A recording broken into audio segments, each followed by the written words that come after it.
안녕하십니까. 반갑습니다. 저는 웰다잉의 이해와 실제 과목을 맡은 안모원입니다. 2000년대 초부터 웰빙, 웰에이징, 웰다잉이라는 용어가 나타나기 시작했습니다. 웰다잉이란 무엇인가? 간략하게 표현하면 삶의 아름다운 마무리, 즉 품격 있는 죽음 준비 교육이라고 생각합니다. 편안하게 자기의 삶을 되돌아보고 정리하며 남은 인생을 뜻깊게 보내자는 뜻입니다. 죽음의 가치를 인정하며 죽음을 아름답게 맞이하는 자세도 알아보고자 합니다. 또한 버킷리스트 작성, 엔딩 노트 작성, 연명 의료 의향서도 작성해 보고자 합니다. 2018년 2월 4일부터 시행된 연명 의료 결정법에 대해서도 살펴보고 연구해보는 시간을 갖도록 하겠습니다. 그럼 PPT 자료를 보면서 수업을 시작하겠습니다.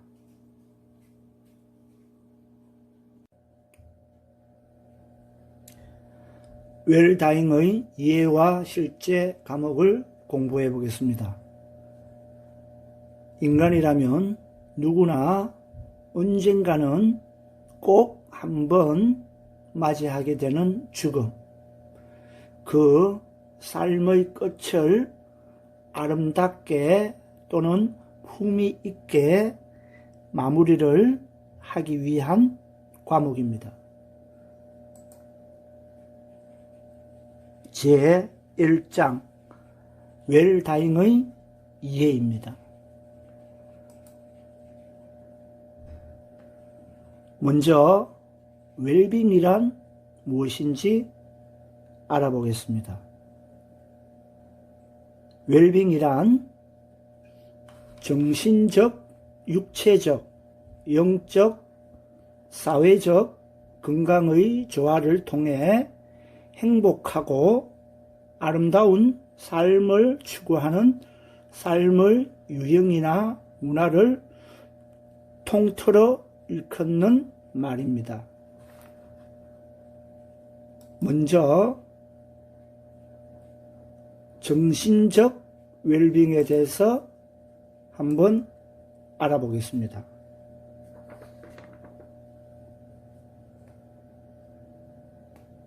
세계보건기구에서는 정신건강을 개인들이 자신의 능력을 인지하고 일상적인 삶의 스트레스에 대처할 수 있으며 생산적이고 보람차게 일하고 자신의 지역사회에 기여할 수 있는 웰빙의 상태라고 정의하였습니다. 정신건강은 단순한 정신질환 증세의 유무를 떠나서 훨씬 더 포괄적인 의미를 가집니다. 정신건강은 흔히 사회적, 정서적 웰빙이라고도 부릅니다. 예를 들어 많은 호주인들 중 특히 호주 원주민들에게 건강과 웰빙은 보다 총체적인 의미로 쓰여졌으며 개인은 물론 지역사회 전체의 사회적, 정서적, 영적, 문화적 웰빙을 의미합니다. 이와 유사한 여러 다른 다문화, 다양한 언어, 지역사회들도 개인의 건강을 전체 지역사회의 건강과 일부로 보고 있습니다. 여러분, 정신적 웰빙을 어떻게 향상시킬 수 있을까요? 우리 다 같이 한번 생각해 봅시다. 저는 정신 건강을 향상시킬 수 있는 좋은 방법 중 하나는 스트레스가 쌓이는 상황에 건전하고 유연하게 대처하는 법을 배우는 것이라고 생각합니다. 직장에서 실수를 저지를까봐 친구와 다투거나 또는 아끼던 애완동물을 잃은 슬픔에 외로움으로 또는 갚지 못하는 빚 등으로 우리 모두는 거의 매일 스트레스를 받는 상황에 처해 있을 수도 있습니다. 스트레스가 쌓이면 걱정하거나 화를 내거나 문제를 그냥 무시하기보다는 상황을 대처하는 긍정적인 방법들을 생각을 해보고 문제 해결 방안을 시도해 보아야 할 것입니다. 우선 문제가 무엇인지 알아보고 다양한 해결책도 알아보고 각각의 해결책의 장단점을 꼼꼼히 따져본 후에 최상의 해결책을 시도해 보는 것이라고 봅니다. 때로는 무의식적으로 이러한 과정들을 거쳐 스트레스에 대처하겠지만 때로는 최상책을 찾기까지 시간이 많이 걸리는 경우도 있습니다. 하지만 일부 상황은 전혀 통제할 수 없거나 즉시 해결책을 찾을 수 없는 경우도 있습니다. 이런 경우 다음과 같은 건전한 문제 대처 방법을 생각해 보십시오. 먼저 가족이나 친구와 이야기를 나누는 겁니다. 두 번째, 평소 즐기거나 마음의 안정을 느끼게 하는 취미나 활동을 해봅니다. 세 번째, 상황에 대한 긍정적인 요소를 찾아봅니다. 네 번째, 믿음과 신앙심을 구해봅니다. 다섯 번째, 운동으로 스트레스를 해소해봅니다. 마지막 여섯 번째, 상담가나 심리학자와 상담을 해봄으로써 정신적인 웰빙을 추구할 수가 있습니다. 다음은 신체적, 즉 육체적 웰빙에 대해서 알아보겠습니다. 신체적 웰빙과 정신 웰빙은 질병과 건강 측면에서 다양한 방식으로 서로 밀접하게 연관되어 있습니다. 운동이나 신체적 활동은 웰빙에 특히 중요하며 일부 연구에 따르면 우울증을 관리 및 치료하는 데도 도움이 되는 것으로 나타났습니다. 우리가 평소에 충분한 운동을 하지 않고 있다면 이번 정신 건강의 달에는 성취 가능한 우리가 쉬운 목표를 세우고 신체 활동을 늘릴 수 있도록 하십시오. 여러분, 신체적 웰빙을 어떻게 향상시킬 수 있을까요? 대부분의 사람들은 신체 활동에 시간을 내기가 쉽지 않습니다. 운동을 하루 일과에 포함시키거나 평소에 즐기는 신체 활동을 규칙적으로 하게 되면 활동적이고 건강한 생활을 하기가 훨씬 쉬워집니다. 다음과 같은 운동을 매일의 일과에 포함시켜 보시면 어떨까요? 첫 번째, 카페에서 우리 친구들과 만나는 대신에 친구와 함께 공원에서 가볍게 산책을 해보십시오. 다음, 빨래 우리 건조기를 사용하는 대신에 빨랫줄에 빨래를 넣어보십시오. 널어보십시오. 세 번째, 앉아서 전화 통화를 하는 대신에 우리가 걸어 다니면서 한번 통화를 해보십시오. 네 번째, 대중교통을 이용하거나 자가 운전을 하는 대신에 직접 걸어 다니거나 자전거를 한번 이용해 보십시오.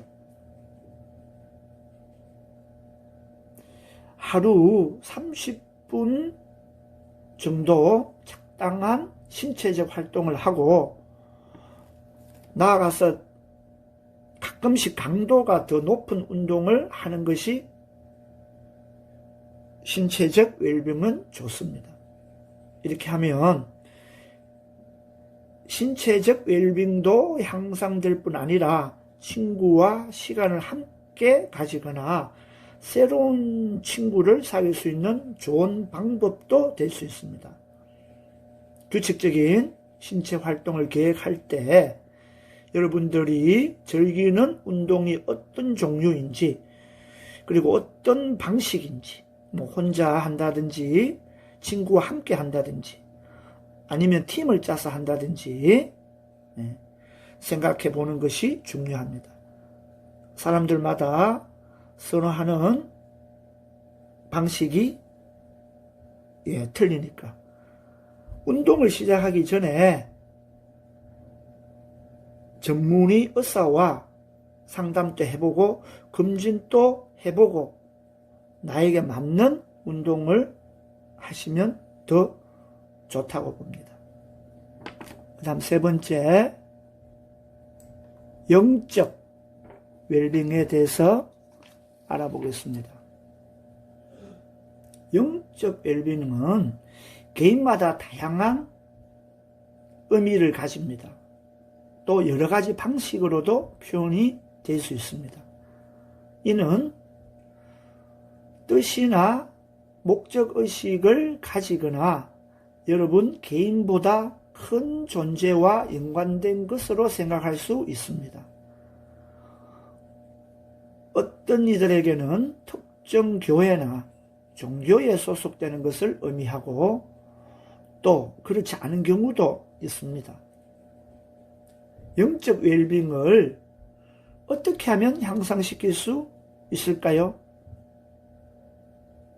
다 같이 한번 생각해 봅시다. 영적인 생활에 전념할 수 있는 특정 활동에 우리가 정기적으로 꾸준하게 참여하는 것은 여러분들의 웰빙을 향상시키는 좋은 방법이 됩니다. 그 외에 또 다른 방법을 생각해 보면 첫 번째, 지역 교회나 성당, 사찰 등과 같은 예배나 숭배의 장소를 방문해 보십시오. 두 번째, 요가나 명상을 한번 해보십시오. 아니면 야외에서 시간을 보내보십시오. 아니면 기도를 한번 해보십시오. 또 영감을 주는 책들을 읽어보십시오. 그리고 자선단체 등에 기부를 한번 해보십시오. 재능 기부도 아주 좋습니다. 그 다음 사회적 웰빙에 대해서 알아보겠습니다. 사회적 웰빙은 지역 사회 내에서 좋은 관계들을 유지하고 발전시키는 데 이루어집니다. 인간 관계와 네트워크는 정신건강과 전반적인 웰빙에 아주 좋습니다. 자, 그럼 여러분, 사회적 웰빙은 어떻게 향상시킬 수 있을까요? 사회적 웰빙을 향상시킬 수 있는 방법도 다양합니다. 가까운 대인관계를 계속 키워나가고 새로운 사람들을 많이 만나고 자원봉사 활동을 하는 것이 모두 다 사회적 웰빙에 포함됩니다. 또한 신체적, 정신적, 영적 웰빙도 함께 향상시킬 수 있는 활동에 참여하여 사회적 웰빙을 더 향상시킬 수도 있습니다. 예를 들자면 가족들과 자전거를 탄다든지 종교 자선단체에서 온 가족이 자원봉사를 활동을 하는 것이 이에 해당됩니다. 좋은 대인관계를 유지하는 것도 매우 중요합니다. 왜냐하면 친구나 가족들에게 언제 도움을 청하게 될지는 아무도 모르기 때문입니다.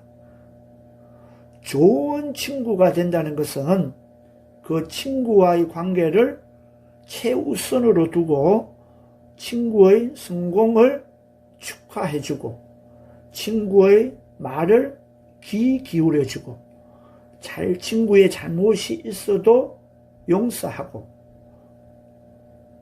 충실하고 좋은 벗으로 남는 것입니다. 자원봉사는 지역사회의 참여를 통해 지역사회도 돕고 스스로 보람을 느낄 수 있는 좋은 방법입니다. 자원봉사를 통해 사회적인 소속감도 생기고 삶의 질도 향상시키고 무엇보다도 여러분들의 웰빙을 증진시킬 수가 있습니다. 모두 다 필요하겠지만 노인들에게는 더욱더 사회적 웰빙이 중요하다고 생각합니다. 다음 항목은 물질적인 풍요에 치우치는 첨단화된 산업 사회에서 육체와 정신의 건강하고 조화로운 결합을 추구하는 새로운 삶의 방식이나 새로운 삶의 문화 현상으로 볼 수가 있습니다. 웰빙을 추구하는 사람들은 육체적으로 질병이 없는 건강한 상태뿐 아니라 직장이나 공동체에서 느끼는 소속감, 성취감의 정도, 여가생활이나 가족 간의 끈끈한 유대관계, 몸과 마음의 건강, 그 다음 심리적 안정, 이런 다양한 요소들을 웰빙의 우리는 척도로 삼고 있습니다. 또한 웰빙은 복지, 안녕, 행복이란 뜻으로 순 우리말은 참살이라고 부릅니다. 사전적 의미로는 정신적, 육체적인 건강과 행복, 복지와 안녕을 의미하고 사회적 의미로는 물질적 부가 아니고 삶의 질을 강조하는 생활 방식을 말합니다.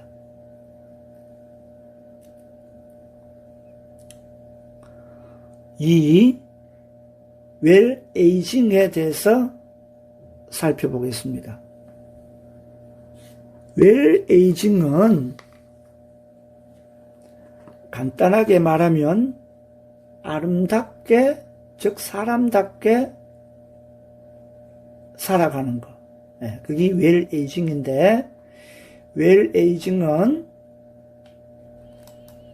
앞으로 세상은 수명 연장보다 건강한 노화라는 화두에 주목할 것입니다. 사람들은 단순히 오래 사는 것보다 건강하게 멋지고 아름답게 늙어가는 것을 더 원하게 됩니다. 그래서 노년기의 행복지수에도 상당한 영향을 줍니다.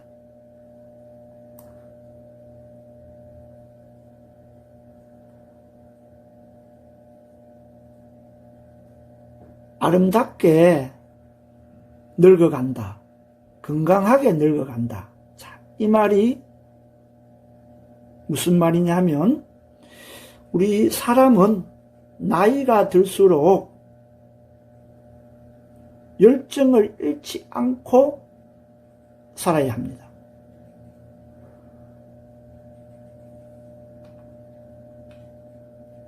아름답게 늙어가기 위해서는 하는 일과의 관계가 매우 중요합니다. 나이가 들수록 열정을 잃지 않도록 노력해야 됩니다. 우리가 나이가 들면서 4대 고통이 따른다고 합니다. 질병, 고독감, 경제적 빈곤, 그리고 역할 상실입니다.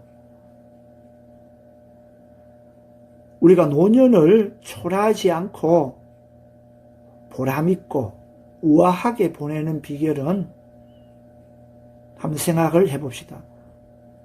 어떠한 것들이 있을까요? 서로 사랑하고 여유를 가지고 용서하고 아량을 베풀고 부드러운 말, 기타 등등이 있겠지요. 그 중에서도 가장 핵심적인 요소는 열정이라고 봅니다. 모세는 80세의 민족을 위해 새로운 출발을 하였다고 합니다. 우리 노년기에도 열정을 가지고 살아간다면 얼마든지 위대한 업적을 남길 수가 있다고 봅니다. 세계 역사상 최대 업적은 한 35% 정도는 60, 70대에 의해서 아마 성취되었다고 합니다.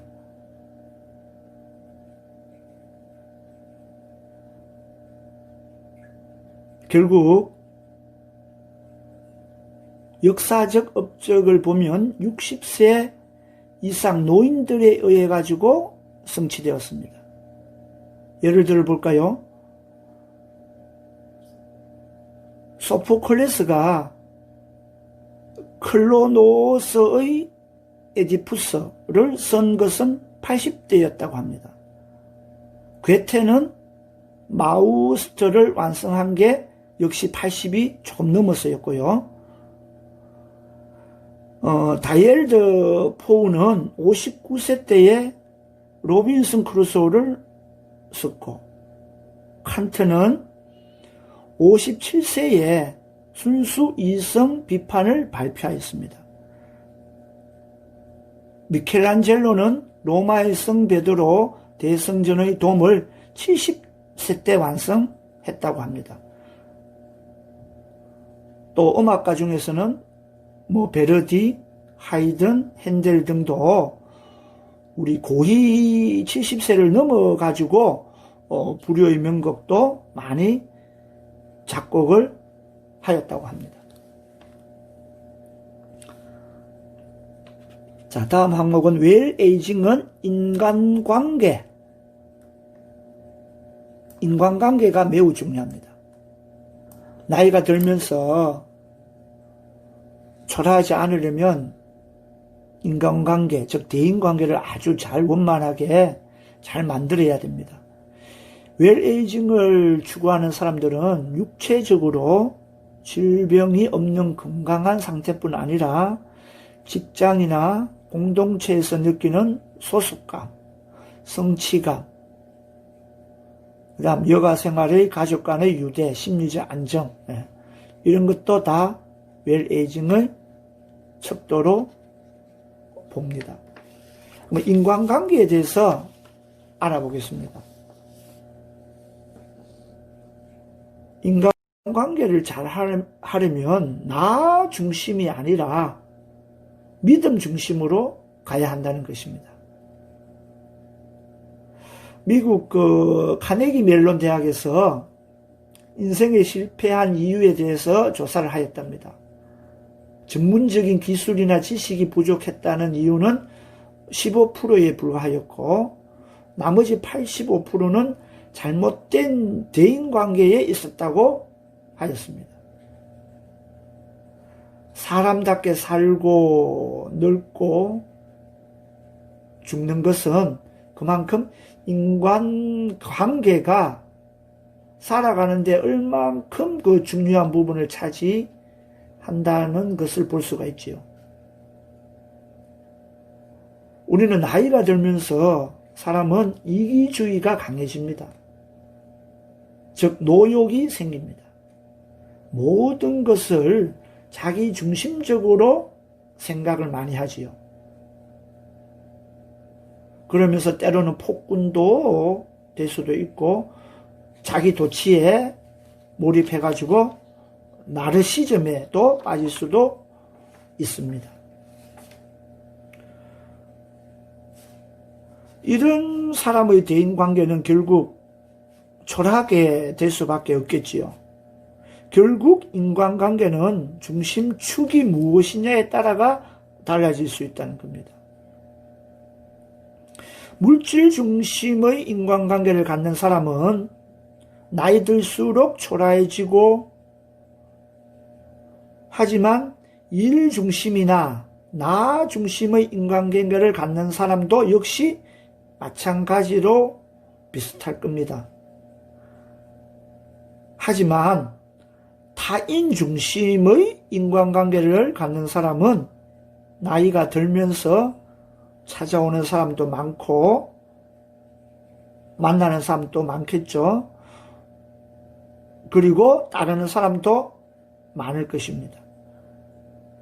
가장 좋고 풍요로운 인간관계를 갖는 것은 믿음 중심의 인간관계입니다.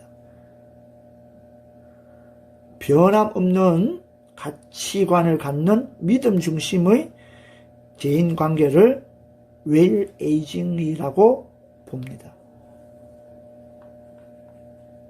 다음은 웰에이징은 대신관계, 즉 부처님이나 하느님이나 이런 신과의 관계를 뜻하겠죠. 대신관계가 중요합니다.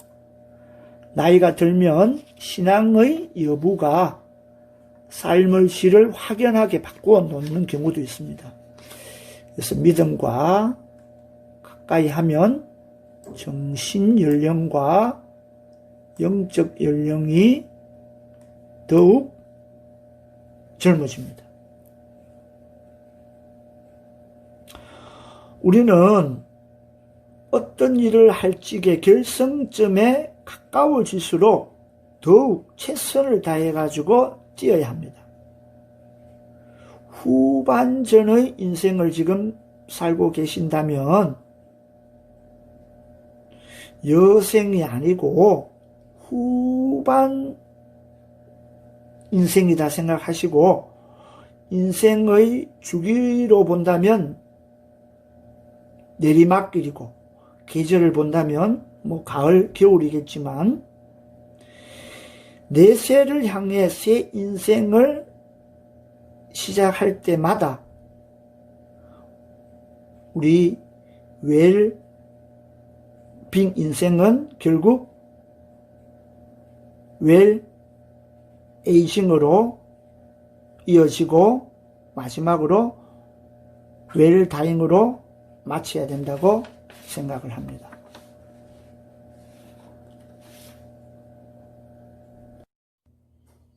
이번에는 웰다잉에 대해서 알아보고자 하겠습니다. 웰다잉이란 준비된 죽음, 아름다운 죽음을 의미합니다. 준비된 죽음이란 죽음을 무조건 거부하는 것이 아니고 죽음을 자연스러운 현상으로 받아들이는 것입니다. 또한 인간이 생명에 대한 유한성을 정신이 맑을 때 인식하여 누구나 맞이하는 죽음이 나에게도 올 것이라는 점을 깨닫는 것입니다. 즉, 인간은 언젠가는 한 번은 죽습니다. 죽음을 두려워하지 말고 의연하게 우리는 받아들여야 할 것입니다. 웰다잉은 웰빙이 채워주지 못하는 것들, 즉 후회 없는 삶, 나눔, 인생의 의미 찾기 등을 채워줌으로써 삶을 행복하게 완성시키는 역할을 합니다. 죽음에 대해서 떠올려 보면 앞으로 내가 어떤 삶을 살아야 하는지 생각해 보는 계기가 됩니다. 즉, 시간을 낭비하지 않고 보람 있게 행복한 삶을 살아야 한다는 강한 신념이 생기게 됩니다. 후회 없는 죽음을 맞이하기 위해서는 생의 마무리를 얼마나 잘 하는가? 당신은 얼마나 잘 살았는가? 즉, 삶을 돌아보고 삶을 성찰함으로써 죽음에 이르렀을 때 후회 없도록 만드는 것이 웰다잉의 목표입니다. 여러분들은 지금까지 얼마나 잘 살았는지 잠시 생각해 보는 시간이 되었으면 합니다. 다음은 웰다잉은 생과 사를 다루는 인문학이다. 사람은 한 번 태어나면 한 번은 꼭 죽습니다. 생이 있으면 사가 있는 것입니다. 생과 사는 따로 구분하지 않습니다. 출생이 없다면 죽음이 없습니다. 잘 사는 것이 잘 죽는 것입니다. 사람은 영원히 살 수 없으므로 생과 죽음은 세트이고 같이 다루어야 할 인문학입니다. 웰다잉의 기본적인 방법에 대해서 알아보겠습니다. 건강관리, 사전연묘의향서 작성, 자성과 성찰시간 갖기, 죽음 관련 법률의 이해와 유언장 작성, 나눔과 봉사, 남은 생에 정리해야 할 일들을 정리하기, 즉 버킷리스트에 해당되겠지요. 인생 회복, 마음의 비청산, 고독사, 예방, 자신의 장래 계획 세우기, 사랑과 용서 등이 있습니다.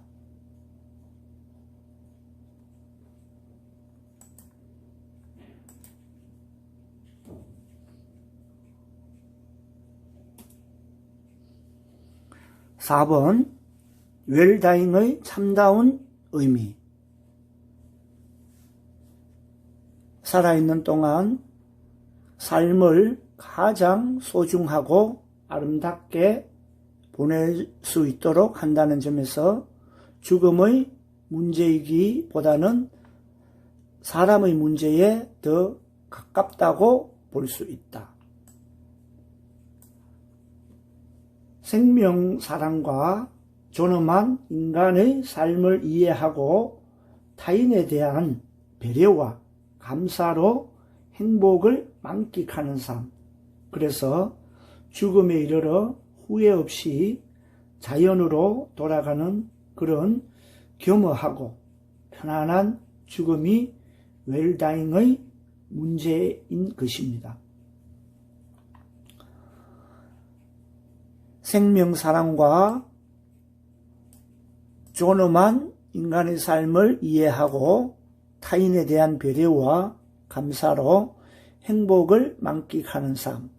그래서 죽음에 이르러 후회 없이 자연으로 돌아가는 그런 겸허하고 편안한 삶과 인간다운 삶 속에서 품위 있는 죽음이 웰다잉의 의미입니다. 삶을 소중히 여기고 인간의 존엄성을 지켜 죽음에 이르기까지 인간다운 삶 속에서 품위 있는 죽음을 맞이하는 것이 웰다잉의 과제인 것입니다.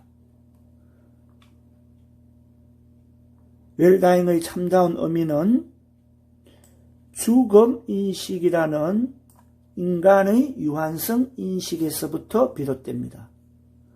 죽음 인식은 삶을 겸허하게 만들고 생명을 소중하게 느끼게 되며 나만을 위한 세상이 아닌 모든 생명을 위한 삶으로의 변화를 이끌어내며 보다 한 걸음 더 나아가서 자연에 대한 사랑을 생기도록 해야 합니다. 생명사랑, 타인에 대한 사랑, 남을 위한 배려, 용서, 나눔, 자연의 소중함과 환경의 소중함을 아는 것, 후회 없이 살다가 품위 있고 아름답게 마무리를 하는 것입니다. 또한 웰다잉은 인간이 태어나서 죽을 때까지 전 과정을 다루는 학문이어야 하며 누구나 배워야 하는 기본적인 인간의 도리인 것입니다. 인생은 누구와 만나고 살아가면서 무엇을 만나고 그 과정에서 사랑과 믿음을 겪게 됩니다. 어느 날 헤어짐과 이별 그리고 상실을 경험하게 됩니다. 이러한 상실은 상처를 동반하게 되고 그렇게 상처 입은 영혼은 삶 속에 고통과 아픈 마음을 가지게 됩니다. 이것을 치유하는 것이 웰다잉의 또 다른 목표입니다. 설명을 덧붙이자면 치유는 죽기 전에 반드시 해야 하는 웰다잉의 과정입니다. 우리에게 상처가 없는 것 같지만 한번 입은 상처는 사라지는 것이 아니라 무의식 속에 깊숙이 억압되어 있을 뿐입니다. 이렇게 가라앉은 상처들은 죽기 전에 수면 위로 올라와 우리를 괴롭히는 아물지 않는 고통들입니다. 용서와 더불어 자신의 상처를 치유하는 것이 꼭 필요하고 이것이 성찰을 통한 상처 치유라고 생각합니다.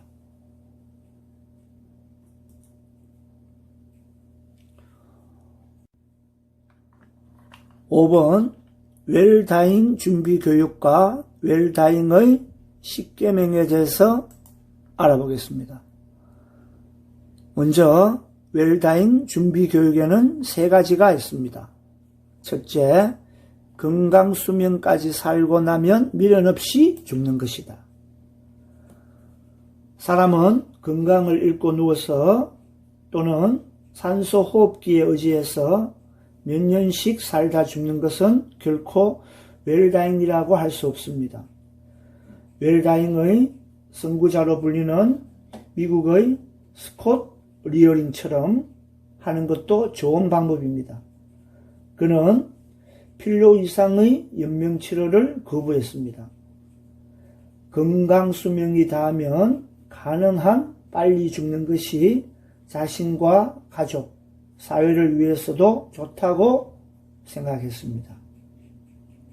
실제로 그는 몸에 이상이 생기자 1983년도 100세가 되던 해 세상을 떠났습니다.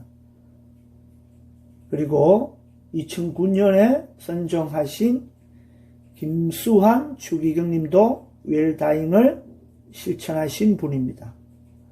선종 전 의료진은 연명치료 중단을 주저했습니다. 그러나 정진석 추기경이 공정한 후 연명치료를 중단했습니다. 물론 김추기경님의 의지가 확고했기 때문에 가능했습니다.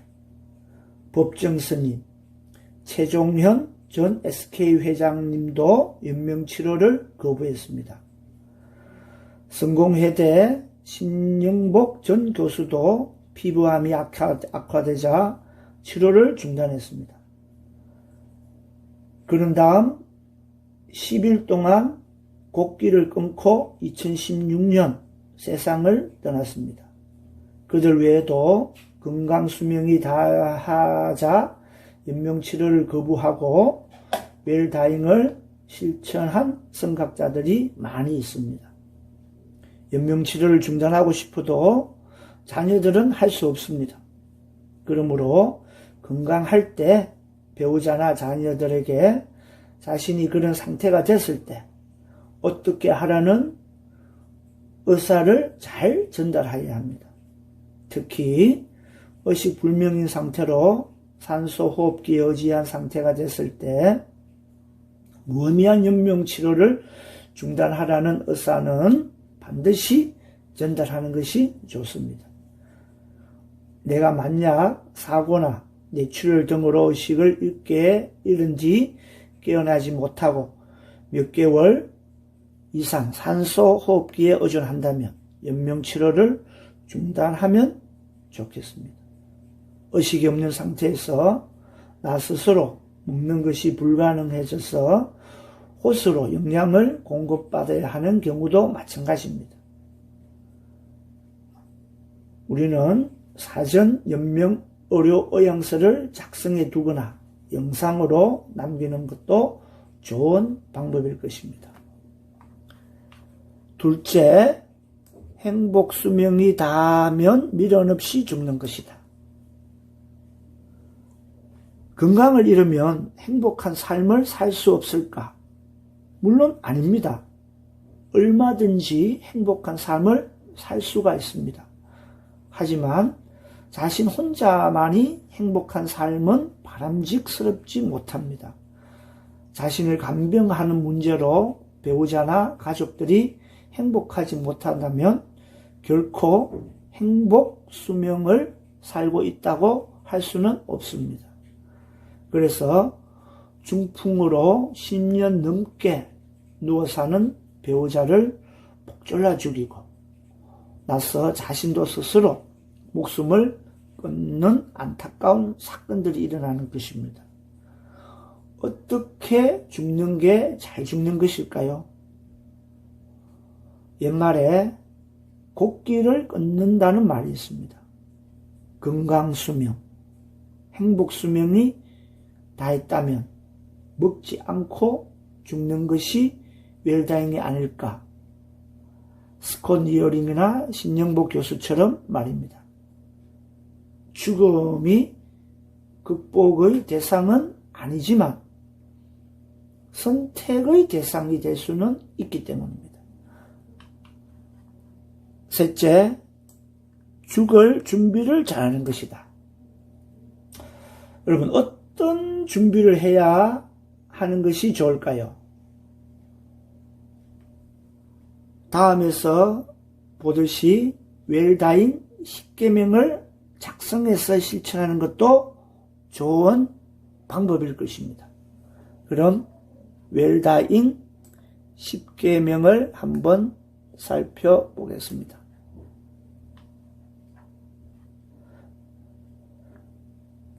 먼저 첫 번째, 그동안의 삶을 기록하라. 두 번째, 주치의를 정하고 정기적으로 건강을 체크하라. 세 번째, 버킷리스트를 만들고 실행하라. 네 번째, 이별과 상실의 아픔을 이겨낼 계획을 세워라. 다섯 번째, 유언장을 작성하라. 여섯 번째, 후견인을 정하라. 일곱 번째, 사전연명 의향서를 작성하라. 여덟 번째, 장래 계획을 작성하라. 아홉 번째, 유품을 정리하라. 마지막으로 열 번째, 죽기 전에 꼭 하고 싶은 말을 작성하라. 우리는 버킷리스트를 만들고 실행할 때 꼭 위 10가지가 포함시켜야 할 것입니다. 자신 혼자만 죽기 전에 하고 싶은 일을 계획하고 실행하지 말고 가족이나 진정한 친구와 영원히 잊혀지지 않을 추억거리도 꼭 만드십시오. 예를 들어 우리나라 명산이 많지요. 지리산이나 제주도 둘레길을 돈다든지, 가까운 울산 태화강 대나무 숲이나 부산 태종대를 부모님과 또는 배우자, 가족과 걷는 것도 좋고, 아니면 신혼여행을 다녀왔던 곳을 다시 찾는 것도 좋습니다. 반딧불은 별들과 벗삼고 계곡의 흐르는 물소리, 이름 모를 풀벌레 소리를 반주 삼아 자녀, 손주들과 같이 캠핑이나 낚시를 하면서 삼겹살을 구워 먹는 것도 좋겠지요. 즉, 죽기 전에 꼭 하고 싶은 말을 미리 준비하는 것이 좋다고 생각합니다.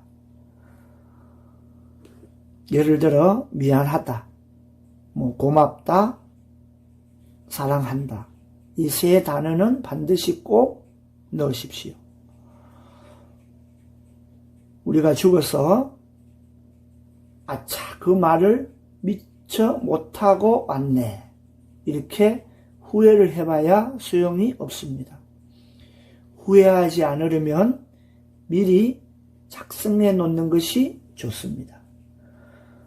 죽기 전에 여러분들의 배우자나 자녀들에게 글이나 영상편지로 남겨놓는 것도 좋은 방법일 것입니다. 6번, 웰다잉 교육의 목표에 대해서 알아보겠습니다. 알폰소 데켄 박사의 죽음 준비 교육 15가지 목표를 보겠습니다. 첫 번째, 죽음에 이르는 심리 변화를 이해한다. 두 번째, 죽음의 의미를 사색한다. 세 번째, 비탄 교육에 대해서 배운다. 네 번째, 극단적인 죽음의 공포를 줄이고 불안한 심리적 부담을 제거한다. 다섯 번째, 죽음 기피증을 제거한다. 여섯 번째, 자살을 생각하는 사람의 심리를 이해하고 예방할 방법을 배운다. 7번째, 말기 암 환자의 알 권리에 대해 새롭게 인식한다. 8번째, 죽음과 관련되는 윤리적 문제를 배운다.